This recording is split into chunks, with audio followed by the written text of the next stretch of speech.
sinon, c'est pareil. Une de mes meilleures potes, elle est photographe, du coup, quand j'aurai la déterre, je ferai un petit shooting avec elle, je paye pas. Ça marche bien. Allez, go. Pat. Ouais.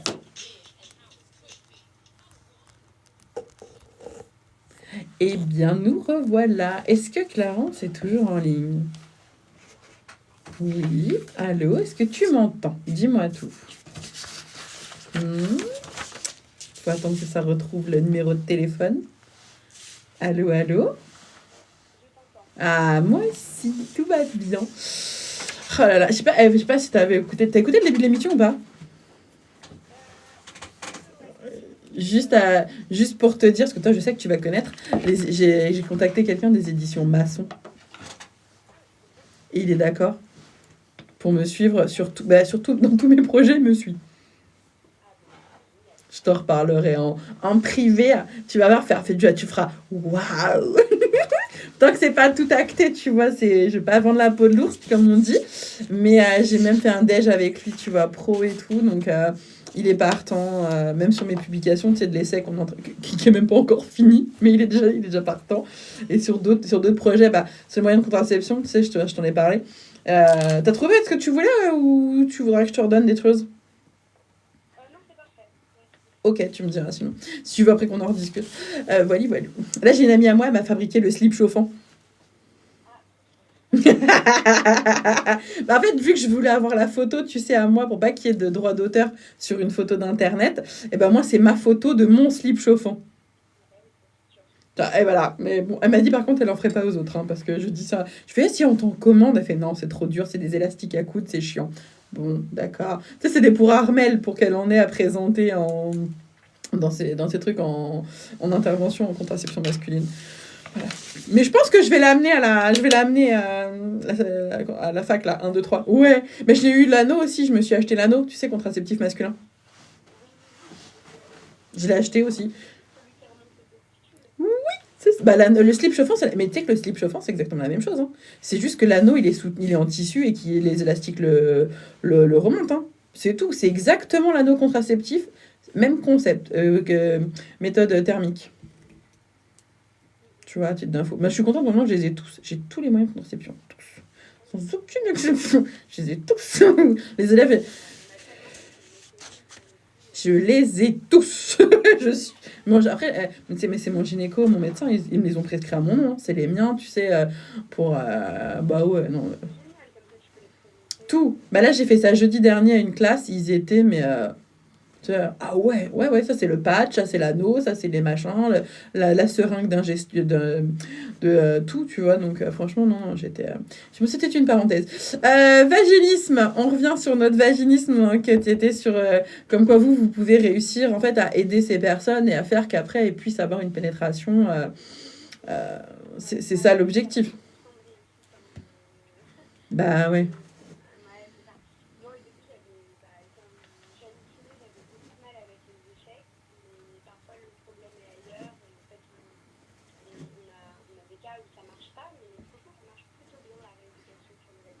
D'accord.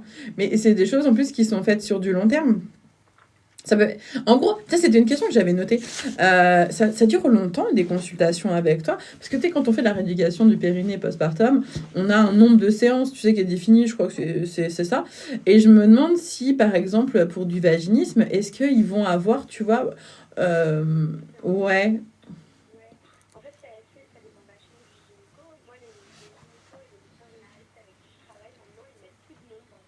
Oh, c'est bien.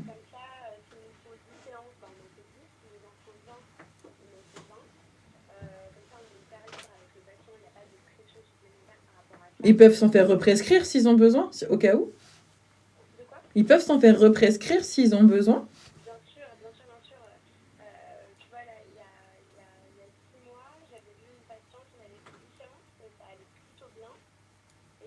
Pour du vaginisme. Ok.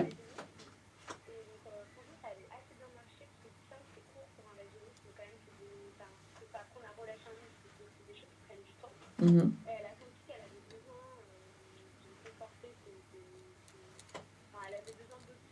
D'accord. C'est cool.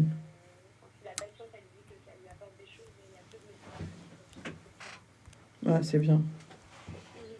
Non, c'est cool. C'est vrai, je me suis posé la question, tu vois, si après les gens ils pouvaient revenir, tu vois, si ils avaient besoin. La prescription, elle est valable 1 mois. D'accord. Là, par exemple, j'ai une patiente qui a eu une dépression. Du coup, je l'ai perdue de vue pendant 8 mois.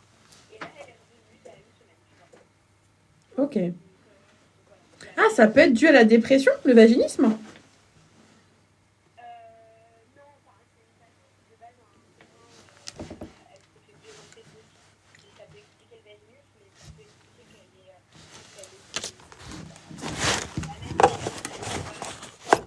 Et c'est une patiente qui fait régulièrement des dépressions. Donc moi, je l'ai perdue de vue parce que quand ça allait pas, elle a un peu tout laissé tomber. Et là, elle va mieux. Donc elle reprend ce qu'elle a commencé, quoi. Ouais, je te suis. Donc, non, mais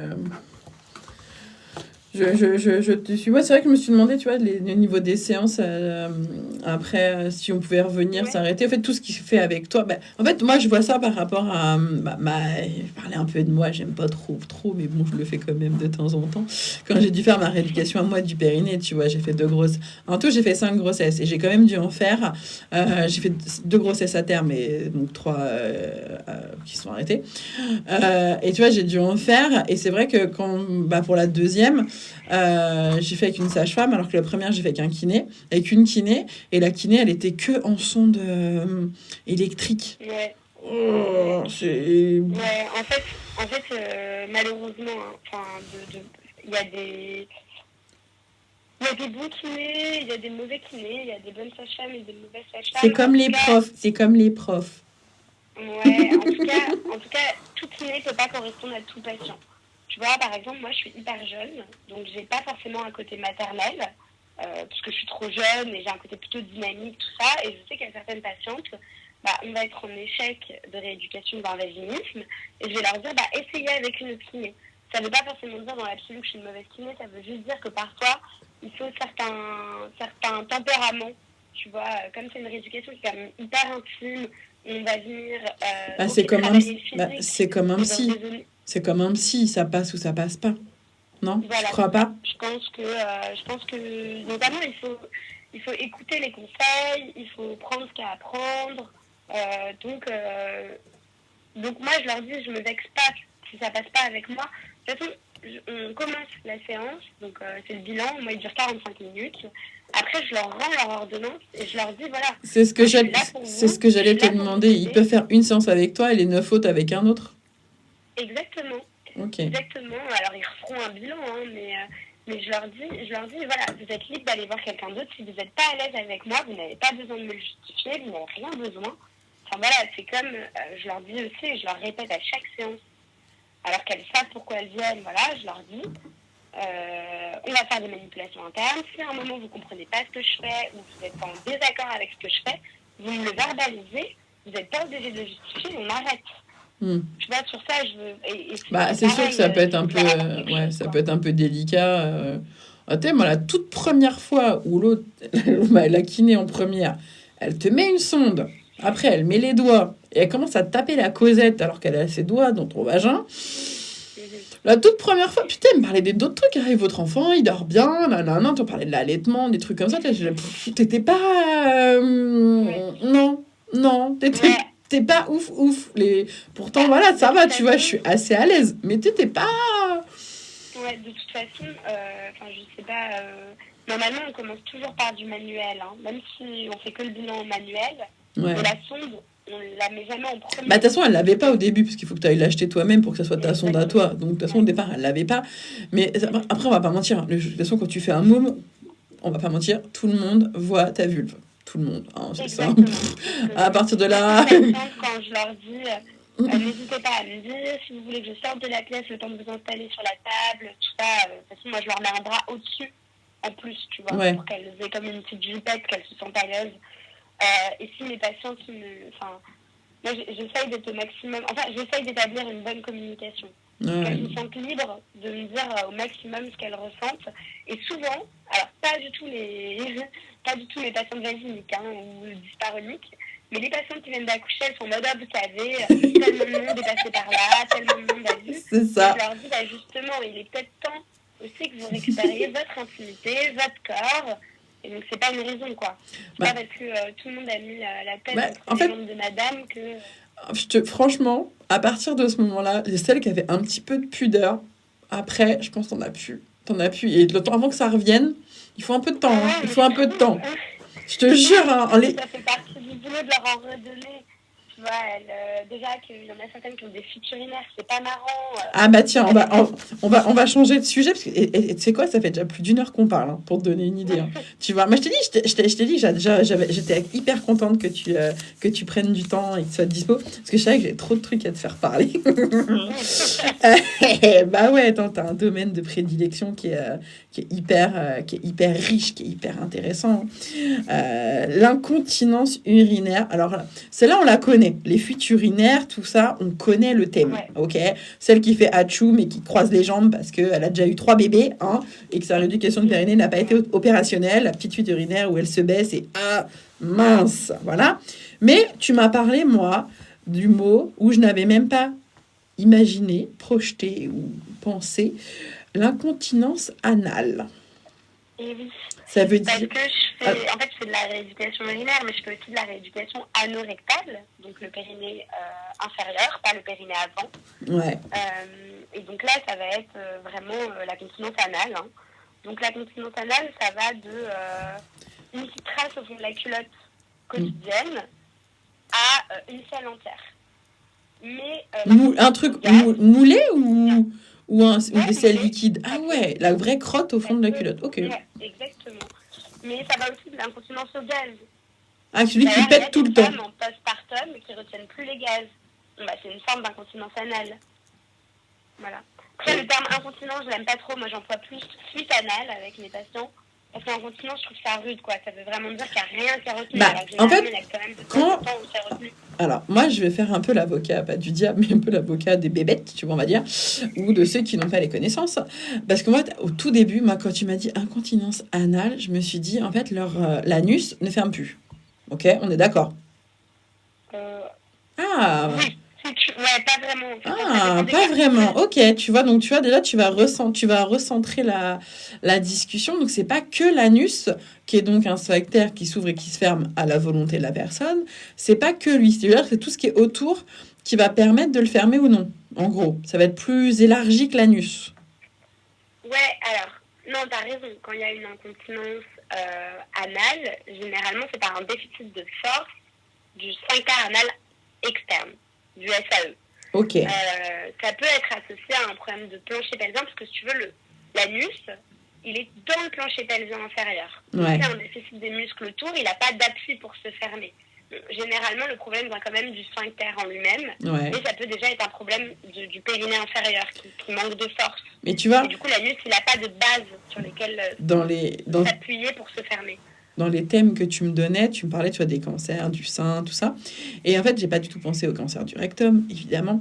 Et quand tu m'as parlé d'incontinence anale, bon, je t'avoue, je me suis dit, en fait, ils ont tellement dû pratiquer l'anal qu'au final, tu vois ou pas, ma première idée est venue là, je t'avoue, voilà. Non, c'est pas du tout une grande majorité. Parce qu'une fois, j'avais vu un reportage, j'avais lu un truc et tout sur les anus artificiels. Ouais, alors c'est les rectums artificiels. C'est la partie terminale des intestins, c'est pas l'anus, c'est au-dessus, c'est le rectum. Donc un anus n'est pas... on peut pas le changer, on peut pas en remettre un nouveau, on peut pas faire un... Je sais pas, honnêtement. D'accord, moi, ok. j'ai que des rectums. Et c'est quoi un rectum artificiel ? Ouais, bah c'est un faux rectum. Mais souvent, c'est un rectum qui est reconstruit à partir de bouts d'intestin.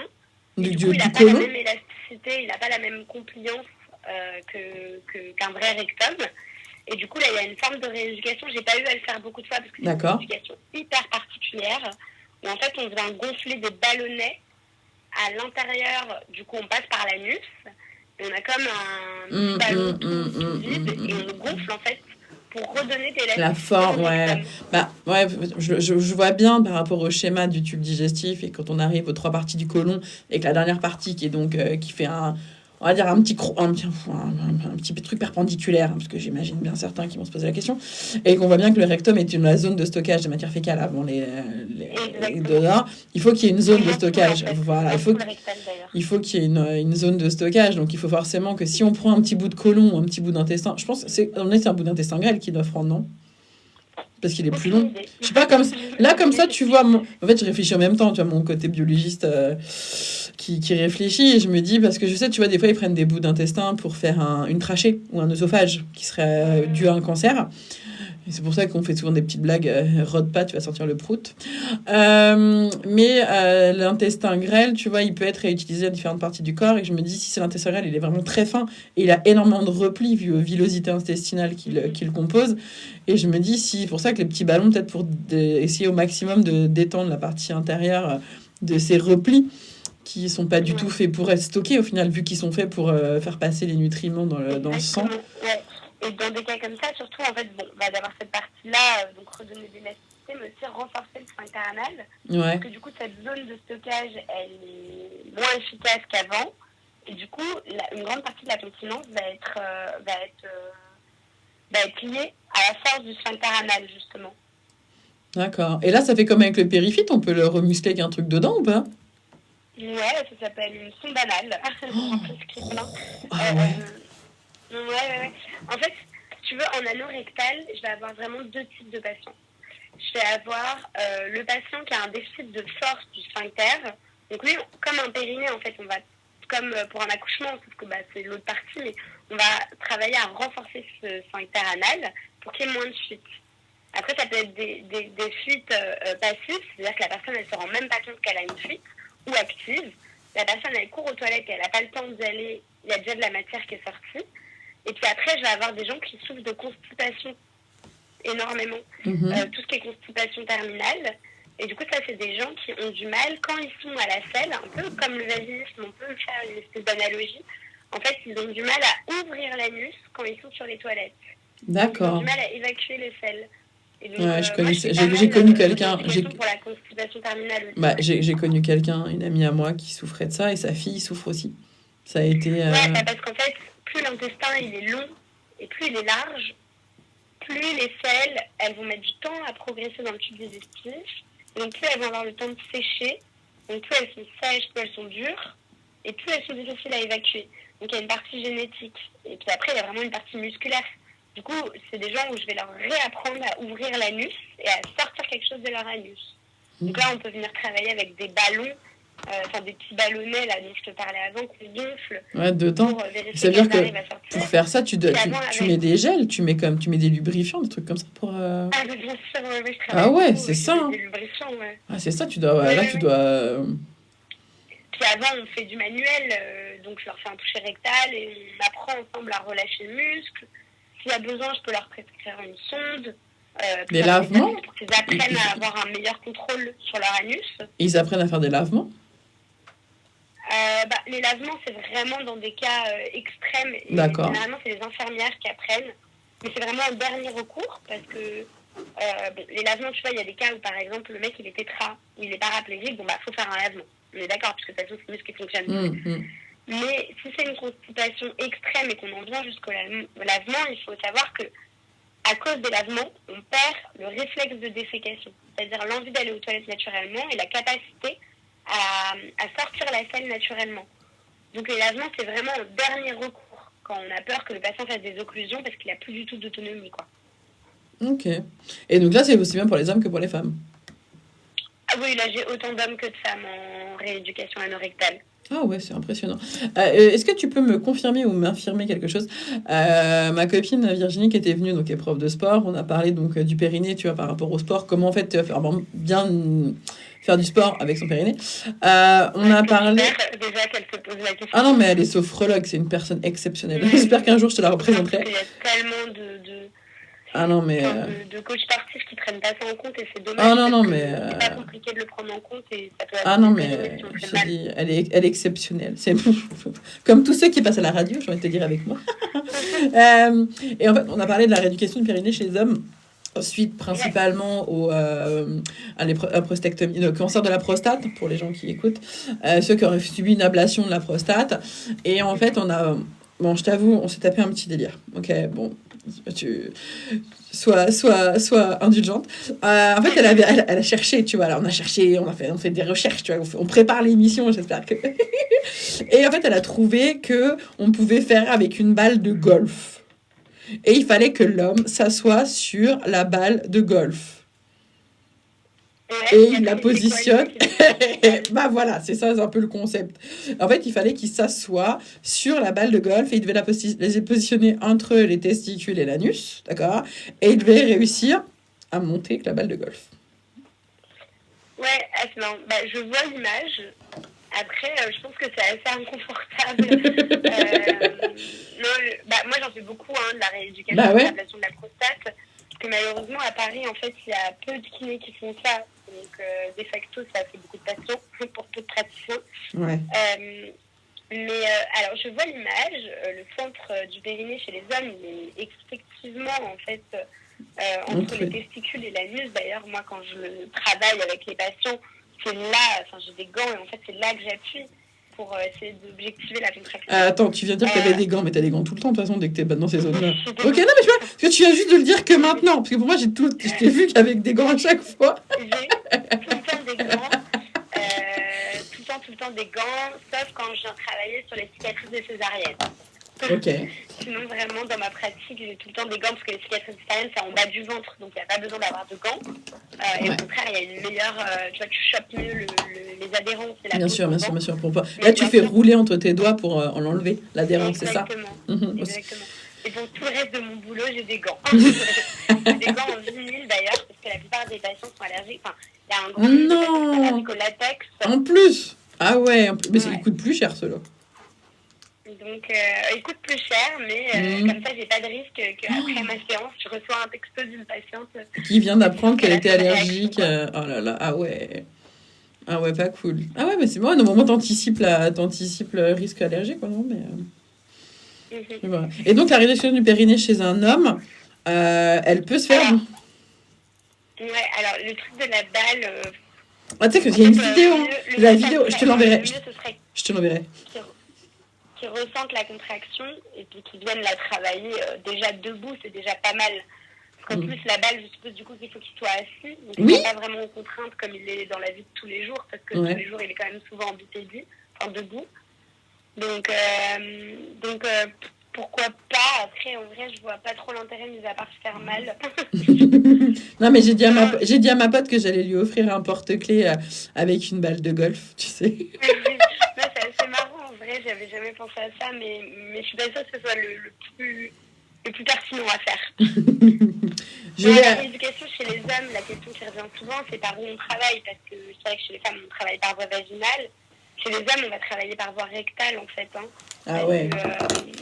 Parce qu'en fait, le muscle releveur de l'anus, il s'entoure autour de l'anus et il fait partie du périnée. Donc là où on se sent bien, c'est voilà.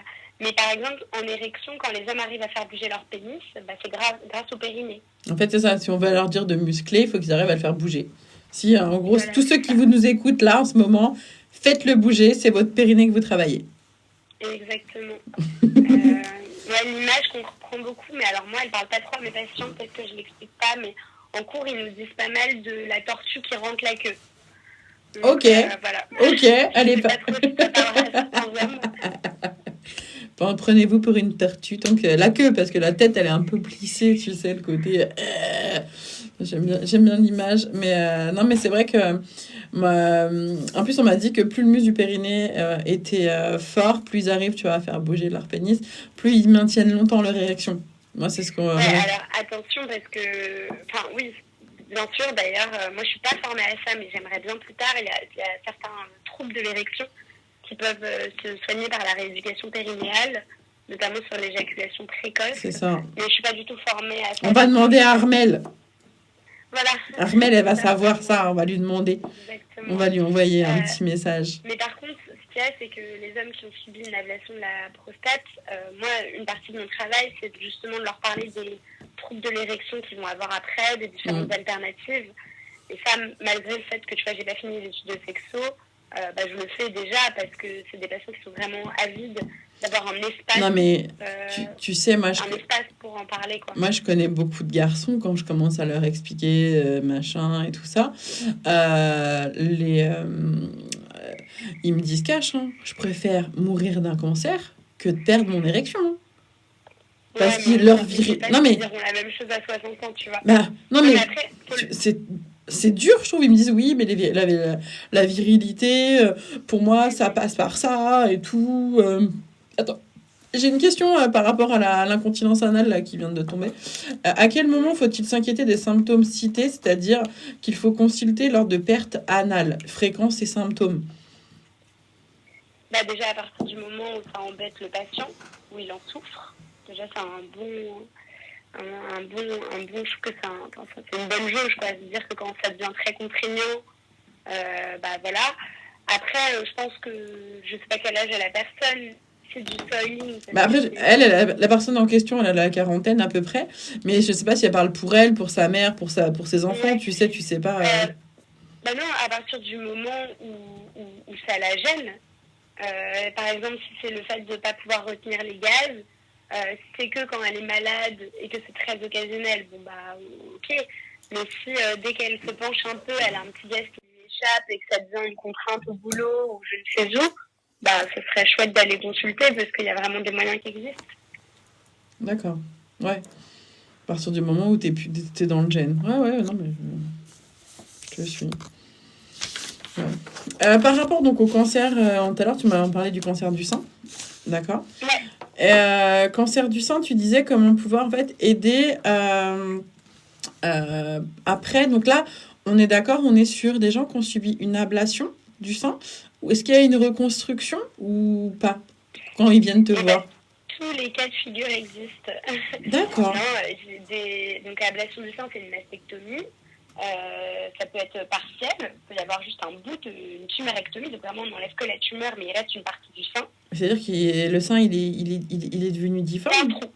Un vrai trou. Ah ouais, c'est impressionnant. Ouais. Parce que j'allais dire, ouais, surtout si c'est des... Après, ça peut être une mastectomie totale.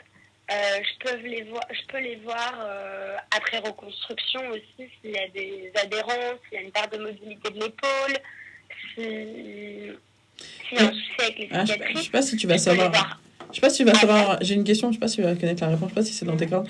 Est-ce que c'est vrai que la reconstruction de mettre un sein c'est pris en charge ou non par la Sécu? Ça te parle ou pas? Oui, c'est pris en charge dans le cadre d'un cancer du sein. Dans le cadre d'un cancer. Et oui, de toute façon, ils refont le sein à la même taille que l'autre. Oui. Après, en fait, il y a plein d'opérations du sein qui sont différentes. On peut utiliser du gras de ton corps. Le problème, c'est que si tu perds du poids, si tu perds du poids, tu perds ton gras. Parce que je connais une copine à moi, elle avait fait ça pour, tu sais, combler au niveau de sous les yeux, il avait injecté son propre gras. Et au final, elle a perdu du poids et le gras, il est parti. Hein. Ouais, mais c'est une bonne alternative pour les patients qui n'ont pas envie d'avoir une prothèse en silicone. En fait, il y a plein de manières de reconstruire le sein. On peut c'est bien, je trouve. Aussi, ou non. Ouais. On peut mettre la prothèse sous le muscle, enfin, il y a vraiment différentes. En fait, il y a des cas où il y a un cancer du sein. Donc, déjà, je te passe tout le moment de la radio et de la chimio, parce que parfois, je les vois aussi quand elles sont en radiothérapie. Parce qu'en fait, pour rentrer dans la machine de radiothérapie, il faut mettre le bras à 90. Et par ça, j'ai des prescriptions médicales pour qu'elles récupèrent cette capacité angulaire, parce qu'elles ne peuvent plus mettre le bras dans la machine. Tu veux dire tout droit, c'est-à-dire au-dessus de la tête, tout droit le long de la tête? Non. Exactement, ouais. Ok. Tellement c'est adhérent. Donc voilà, et après il y a des cas où on leur retire le sein et on leur fait une reconstruction tout de suite après. C'est la même opération. Okay. Ou alors il y a des cas où on va leur enlever le sein, elles vont faire de la radiothérapie, de la chimio, et 2 ans après on leur fait une reconstruction du sein. Il y a un peu tous les cas qui existent. D'accord. Et donc toi, elles vont venir te voir. Donc là, tu disais pour faire retrouver la mobilité, pour mettre le bras. Et sinon, c'est pour souvent pour les cicatrices, c'est ça, pour que. Ouais. Alors en fait, moi, les 3 grosses raisons, ça va être perte d'amplitude, adhérence cicatricielle aspect physique de la cicatrice aussi d'ailleurs, parce qu'il y a la gêne que ça fait, mais il y a aussi l'aspect physique. Et après, je vais aussi en voir pas mal quand il y a eu une ablation de ganglions lymphatiques.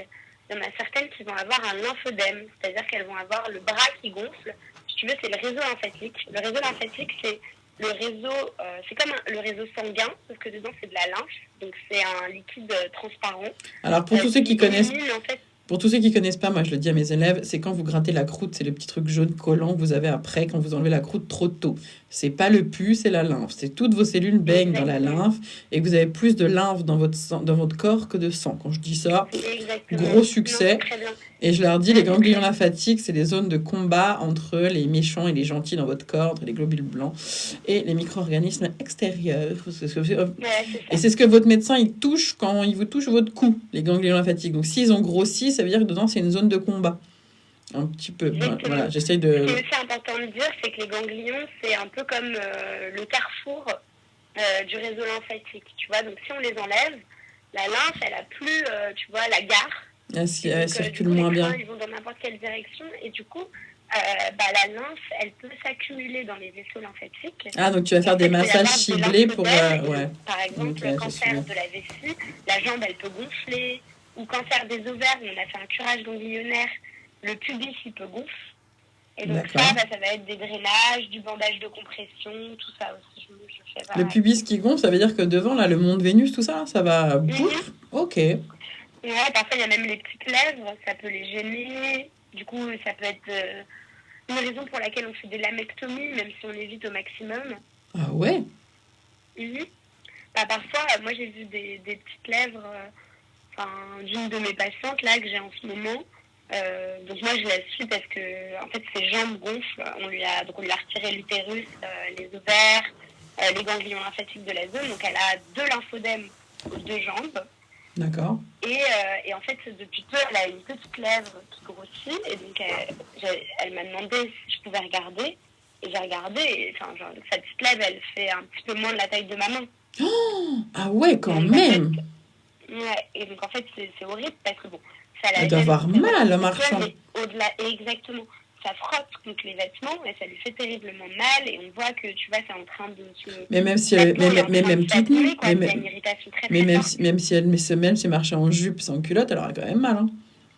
Ah non mais même, je pense que même sans sous-vêtements tu vois ça frotte contre les cuisses et donc là je lui ai recommandé de mettre une ceinture une ceinture pubienne aussi qui prenne le pubis et qui passe dans l'entrejambe de compression pour essayer de que ça frotte plus, que ça appuie et que ça frotte plus, c'est ça. Exactement, ouais, et puis aussi pour que ça, tu vois, ça active le retour lymphatique, quoi. Mais en fait, ils vont faire quoi? Ils vont faire, donc c'est-à-dire qu'ils vont découper ses lèvres internes, c'est ça?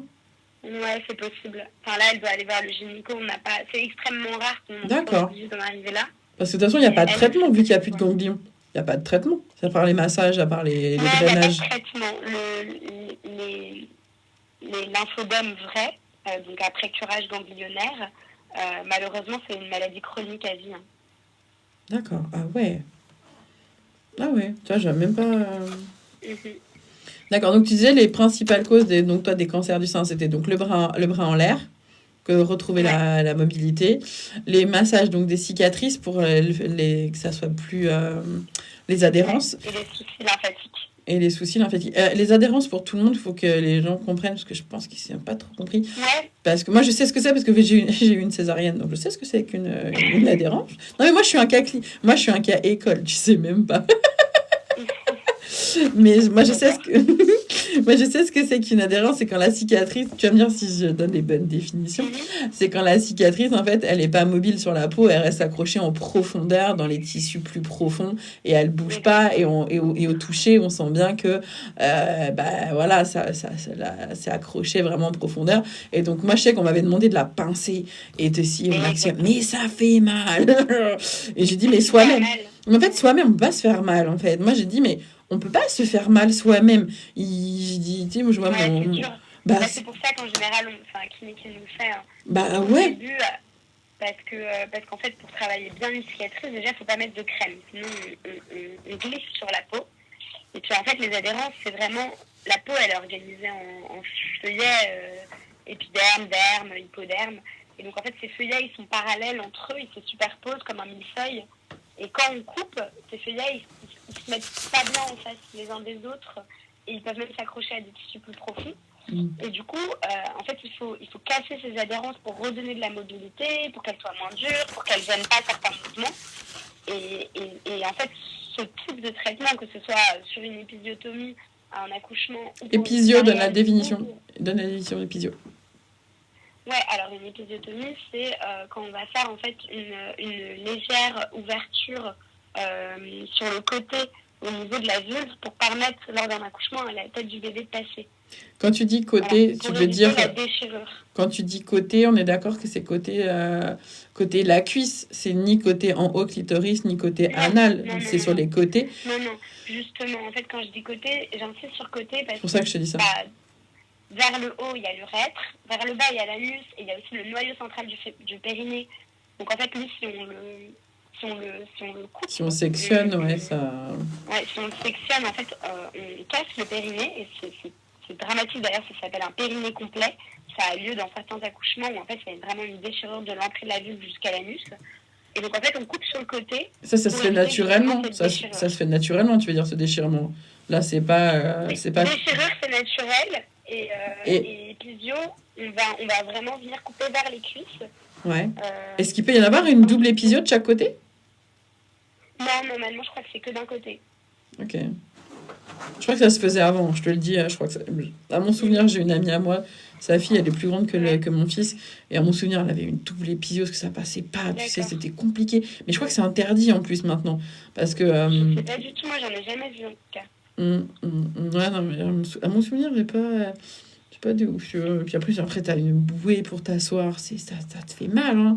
C'est les conséquences de l'épisio. Souvent, je travaille, tu vois, en postpartum, quand il y a eu comme ça des cicatrices, parce que les épisos, ça peut être adhérent. Du coup, j'apprends aux patientes à faire du massage, un automassage au niveau du périnée. Attends. Et puis même parfois, moi, je viens la travailler aussi, hein. J'ai une question, on va dire. Il reste 10 minutes d'émission. Je peux passer aux questions un peu plus coquinettes. Les prudes, ils sont couchés. Est-ce que tu peux montrer à l'homme, de montrer comment il peut faire à sa partenaire le massage des cicatrices d'épisio, par exemple? Est-ce que tu en as qui viennent en couple? Parce que, voilà, et tu vas montrer au papa là, du bébé, tu vois, à la femme, au mari... ces choses-là ou pas? Ça t'arrive? Non, moi je le fais pas. Par contre, tu refuses ou t'as jamais eu? Alors j'ai quelquefois eu la demande et la réponse a été non parce que je me sens pas assez à l'aise. Moi, je pense que c'est moi, peut-être qu'un jour je le proposerai. Ouais. Pour l'instant je me sens pas assez à l'aise, mon cabinet n'est pas fait pour, tu vois, tout est fait pour une seule personne.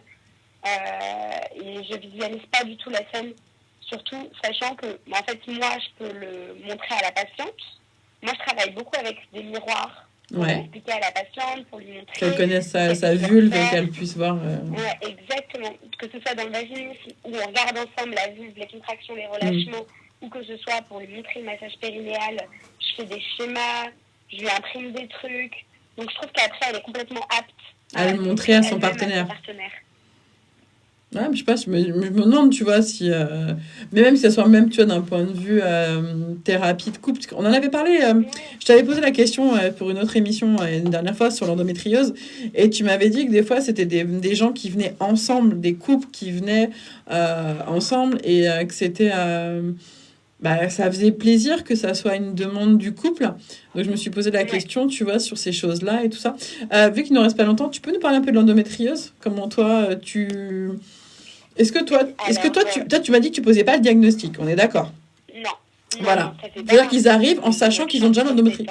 Donc, ils arrivent en sachant qu'ils ont déjà de l'endométriose quand ils viennent te voir.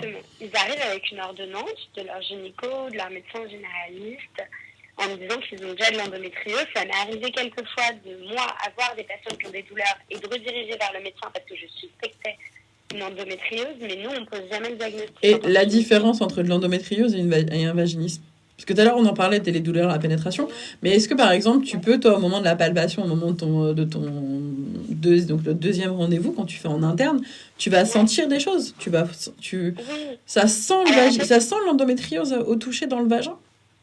Bah, oui et non. En fait, déjà, c'est pas la même zone de douleur. Donc, dès l'interrogatoire, tu as un peu des indices clés.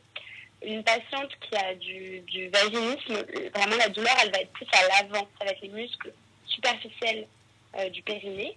Alors qu'une patiente qui a de l'endométriose, ça va plus être une douleur quand la pénétration, elle est profonde. Elle peut être liée à certaines positions, comme par exemple la levrette, ou quand il y a la femme, tu vois, qui a ses jambes sur les épaules du partenaire. Vraiment des gymnastes, faut dire, des gymnastes. Dans le vagin. Là, ça peut, parce qu'en fait, du coup, il y a des mouvements de l'utérus qui lui-même sont un peu étriqués avec des zones d'adhérence. Et du coup, les douleurs, elles vont arriver à ce moment-là. Et puis, souvent, les patientes qui ont de l'endométriose, elles ont mal pendant le rapport, mais c'est pas au début, c'est pas à l'entrée. C'est vraiment quand le partenaire commence à aller profond. Et elles peuvent avoir même des douleurs après le rapport. Est-ce que ça peut dépendre de la taille du partenaire? La taille du pénis, je parle. Oui, je suppose. Je sais pas, parce que tu parles là, toi, de certaines positions. Un partenaire qui aurait un petit pénis, du coup, il arriverait moins à atteindre le col de l'utérus et du coup à moins mobiliser l'utérus. D'ailleurs, ça m'est déjà arrivé que j'ai des patientes qui me disent qu'elles ont de l'endométriose et qu'elles n'avaient pas de douleur avec leur ancien partenaire et des douleurs avec le nouveau, mais qu'ils avaient un plus grand pénis, un plus long pénis en tout cas. Ouais, c'est plus la longueur que la largeur qui va faire là à ce moment-là. Là, ouais, sur ce coup-là, ça va être la longueur. Après, il y a quand même des solutions, tu vois, on peut proposer aux patients, parce qu'on est d'accord qu'en kiné, on ne soigne pas l'endométriose, on travaille sur les symptômes. Ouais. Donc ça va être sur la gestion de la douleur, ça peut être des meubles au niveau de l'utérus, donc du bas du ventre, ça peut être travailler le col de l'utérus. Bon, moi, je t'avoue que faisant 1m57, j'ai des petites mains. Donc parfois, j'arrive pas à atteindre le col de l'utérus pour le mobiliser. Donc c'est compliqué, il faut trouver des astuces. Ouais. Après, tu les mets dans des positions où le col va être plus accessible. Ouais, mais c'est rude, hein. J'ai vraiment des petites mains. Ah mince. Donc, tu vois, la plupart de mes patients sont contents que j'ai des petites mains. En même temps, parfois... Voilà, mais du coup, tu vois, tu m'avais dit les choses là-dessus, que ça m'avait forcément interloqué. C'est toujours dans mes questions un petit peu, voilà. Parce qu'à un moment, tu disais, on peut essayer de voir jusqu'où il pénètre le partenaire par rapport à la longueur de la pénétration. Ça veut dire qu'en gros, il se met un petit ruban, il se met une petite marque. Non, mais en fait, j'imaginais, tu sais, la scène, et je me suis dit, mais comment il va savoir jusqu'où il peut rentrer, tu vois? Non, mais en fait, la femme, elle le sait. Tu vois, par exemple, les patientes qui me disent, moi, il n'y a que en levrette que j'ai des douleurs. Elle me dit, mais parce que je sens bien que ça tape dans le fond. Et là, moi, je vais leur dire, ok, ça, on peut pas trop le changer. On peut travailler un peu la mobilité du col, mais ça réduira pas de 100% les douleurs. Ça va les réduire un peu parce que on va redonner de la mobilité, donc de la souplesse à la zone. Et dans ce cas-là, on peut leur proposer dans certaines positions. Bon, déjà, on peut leur dire que c'est pas une position obligatoire. Tu vois, il y a plein de manières de s'amuser autres que tu vois, par exemple, c'est une position vraiment. Et puis si vraiment ils ont envie tous les deux, je dis bien tous les deux, de la pratiquer, ils peuvent mettre un anneau, par exemple, tu vois, à la base du pénis du monsieur. Un coquerine, tu veux dire? Pour limiter la profondeur, tu vois, ça peut être une astuce. Et même là, celui qu'on a vu, tu sais, en cours, là, l'anneau contraceptif masculin, il est vachement haut, parce que le coquerine, il est fin. Le coquerine, il reste très fin en termes d'anneau. Non, mais ça y pensait, je pense même, je veux dire pour toi, tu vois, je pense, que si tu pourrais montrer la différence de hauteur, et ça pourrait te permettre de une différente profondeur de pénétration. À y penser, je pense, tu vois. Conseil, souvent, c'est les anneaux vraiment qu'on trouve dans les sex shops, parce que peut y en avoir des vibrants aussi, et du coup, peut y avoir une stimulation clitoridienne en plus, parce que souvent, quand même, la douleur, ça peut limiter aussi la lubrification naturelle. Alors, tu sais, je leur dis, mettez plein de lubrifiants. Alors moi, j'ai lu pas mal de choses sur des revues scientifiques que je trouve hyper intéressantes. Et j'ai même répondu à un questionnaire là-dessus sur les douleurs des règles, savoir si la personne, en fait, faisait des masturbations pour réduire les douleurs, tu sais. L'orgasme, vu que c'est tout ce qui va être les hormones... attends, ça va... Donc L'endorphine. Ouais, excuse-moi. Ouais, l'endorphine, tout ce qui va être endorphine, toutes les sécrétions hormonales vont faire forcément réduire, tu vois, les douleurs. Et j'avais vu tout un truc sur les douleurs pendant les règles qui étaient donc réduites grâce donc à la masturbation ouais, féminine. Et je me dis, ça peut être... Est-ce que ça peut faire la même chose pour l'endométriose? Ah, je suppose.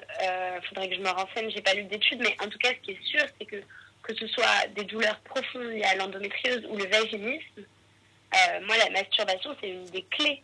Ouais. Aussi parce que, tu vois, dans le vaginisme, c'est des patients qui ne savent pas que cette zone peuvent être associées à du plaisir. Et donc, vu qu'elles ont... en fait, on a fait des IRM cérébrales, par exemple, à des vaginiques.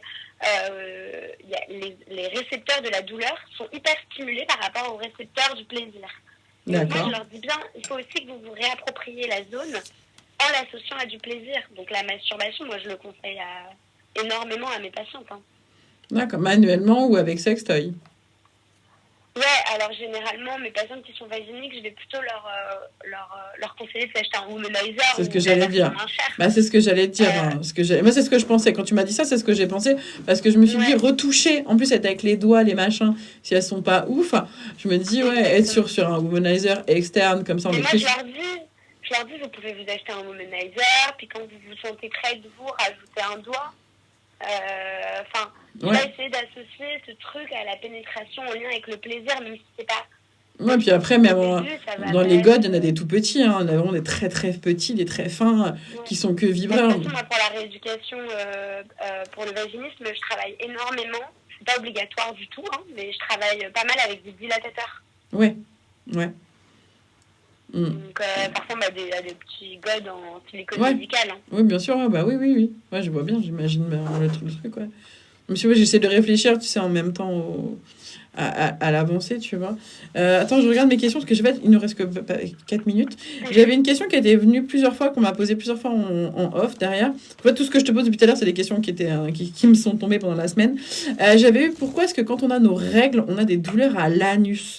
Tu vois, les douleurs... et c'était comme quoi, sur TikTok, il y avait beaucoup de personnes qui parlaient de ces douleurs-là, des douleurs, en fait, des règles au moment qui lançaient jusque derrière. Je pense que là, avec tout ce que tu as expliqué sur le périnée qui va devant, derrière, et que tout est... On est d'accord. J'ai déjà un peu répondu à la question. Ouais. Alors, je sais pas, en fait, il faudrait faire un examen gynéco plus approfondi. Enfin, il faudrait que je vois, que je touche les zones pour savoir. Moi, c'est pas quelque chose que j'avais entendu. Après, j'ai pas TikTok. C'est moi la vieille et c'est moi qui suis dessus. Non, mais oh là là là là. Non, mais par contre, il y a un muscle qui est très puissant qui s'appelle le releveur de l'anus, qui fait partie intégrante du périnée.